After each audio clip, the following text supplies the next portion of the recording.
الحمدللہ والصلاة والسلام علی محمد الرسول اللہ اما بعد فاعوذ باللہ من الشیطان الرجیم بسم اللہ الرحمن الرحیم قال رسول اللہ صلی اللہ تعالی علیہ وسلم انما الاعمال بالنیات صدق اللہ مولانا العظیم۔ عزیزان محترم، رسول اللہ صلی اللہ تعالی علیہ وسلم نے ارشاد فرمایا، بے شک اعمال کا دار و مدار نیتوں پر ہے۔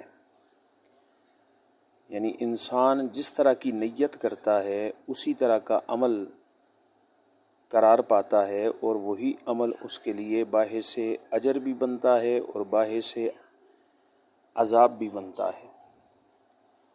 اللہ سبحانہ تعالیٰ ارشاد فرماتے ہیں قرآن مجید فرقان حمید کے اندر، لن ینال اللہ لحومها ولا دماؤها ولکن ینالہ التقوی منکم۔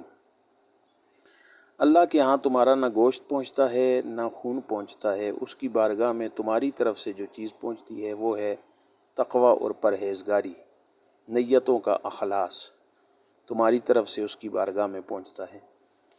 یعنی اعمال جو ہیں ان کو نہیں دیکھا جاتا، بلکہ اعمال کی نیت کو دیکھا جاتا ہے کہ کس نیت سے عمل کیا جا رہا ہے۔ قلندر لاہوری علیہ رحمہ فرماتے ہیں، عمل سے زندگی بنتی ہے جنت بھی جہنم بھی، یہ خاکی اپنی فطرت میں نہ نوری ہے نہ ناری ہے۔ تو اعمال کے اندر اخلاص پیدا کیجئے، نیتوں کو کامل کیجئے۔ اگر نیت خالص ہوگی تو انشاءاللہ عمل تھوڑا دنیا میں بھی فائدہ دے گا، آخرت میں بھی فائدہ دے گا، لیکن اگر عمل زیادہ ہے اور نیت ہی خالص نہیں ہے تو وہ عمل بیکار ہے، اس کا کوئی فائدہ نہیں ہے۔